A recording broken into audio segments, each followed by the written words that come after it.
ఈరోజు మనం చికెన్ బిర్యానీ ఎలా చేయాలో తెలుసుకుందాం. ముందుగా ఒక హాఫ్ కేజీ చికెన్ తీసుకొని ఇట్లా కొంచెం పెద్ద సైజు పీసెస్ని కట్ చేసుకోవాలి. లెగ్ పీస్ని ఈ విధంగా కట్ చేసుకోవాలి. కొద్దిగా ఆయిల్, సరిపడే అల్లం వెల్లుల్లి పేస్ట్,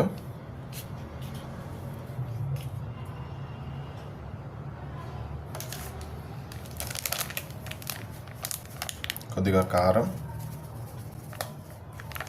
2 బిర్యానీ ఆకులు, హోల్ గరం మసాలా, కొంచెం చికెన్ మసాలా, కొద్దిగా సాల్ట్, కొద్దిగా పసుపు, కొద్దిగా పెరుగు, పుదీనా, కొత్తిమీర ఇవన్నీ వేసుకొని బాగా కలపాలి. ముక్కకి పట్టేలాగా బాగా కలపాలి. బాగా మిక్స్ చేసుకున్న దాన్ని 15 to 20 minutes అనేది ఫ్రిడ్జ్లో అన్న పెట్టాలి. లేకపోతే ఒక హాఫ్ అన్ అవర్ సైడ్కి పెట్టేస్తే అప్పుడు ముక్కకి మసాలా అనేది బాగా అంటుతుంది. హాఫ్ కేజీ బాస్మతి రైస్ తీసుకొని శుభ్రంగా కడుక్కొని ఇట్లా ఒక హాఫ్ అన్ అవర్ అనేది నానబెడతాం. ఇప్పుడు మనం ఫ్రైడ్ ఆనియన్స్ ఎలా చేయాలో తెలుసుకుందాం. ముందుగా ఆనియన్ తీసుకొని ఇట్లా చిన్న చిన్న స్లైసెస్గా కట్ చేసుకోవాలి. స్టవ్ మీద బాండీ పెట్టి అందులో కొద్దిగా ఆయిల్ వేసుకోవాలి. ఆయిల్ బాగా వేడెక్కిన తర్వాత మనం కట్ చేసుకున్న ఆనియన్ స్లైసెస్ని అందులో వేసేసి ఇట్లా ఒకసారి కలుపుకోవాలి. బ్రౌనిష్ కలర్ వచ్చేంత వరకు ఆనియన్స్ని ఫ్రై చేసుకోవాలి. చికెన్ బిర్యానీలో మంచి టేస్ట్ రావడానికి ఫ్రైడ్ ఆనియన్స్ కూడా ఒక పార్ట్.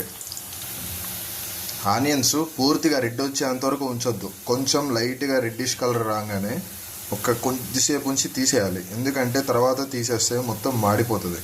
కొంచెం లైట్గా ఇట్లా రెడ్డిష్ కలర్ రాగానే స్టవ్ మీద నుంచి దించేసుకోవాలి. అందులో కొద్దిగా ఆయిల్ వేసుకొని ఇందాక మనం మిక్స్ చేసుకునే చికెన్ ఉంది కదా, ఆ చికెన్ అనేది ఇందులో వేసేయాలి. ఈ ఆయిల్లో వేసేసి ఇలా వేడి చేసుకున్న ఆయిల్లో ఆ చికెన్ అనేది వేసేసుకొని ఒక 5 నిమిషాలు అనేది హై ఫ్లేమ్ మీద వేగనివ్వాలి. ఇప్పుడు ఇంకొక స్టవ్ మీద బాస్మతి రైస్ పెట్టుకొని అది కొంచెం ఉడికించుకోవాలి. ఇందులో మనం కొద్దిగా అల్లం వెల్లుల్లి పేస్టు, జస్ట్ ఒక కొంచెం ఆయిల్, ఒకసారి బాగా కలుపుకోవాలి. రైస్ 75% వచ్చేంత వరకు ఉడకనివ్వాలి. రైస్ ఇట్లా 75% ఉడికిన తర్వాత స్టవ్ మీద ఇప్పుడు ఒక మందపాటి గిన్నెని తీసుకొని కింద అడుగుని చాలా మందంగా ఉండాలి. తీసుకొని స్టవ్ మీద మందపాటి గిన్నెని పెట్టుకొని అందులో చికెన్ అనేది ఈ విధంగా కిందన అరేంజ్ చేసుకోవాలి.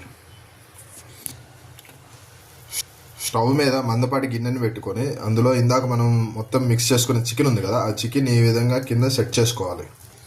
ఆ చికెన్ పైన రైస్ ఈ విధంగా కొంచెం వేసుకొని అందులో కొద్దిగా కసూరి మేతి,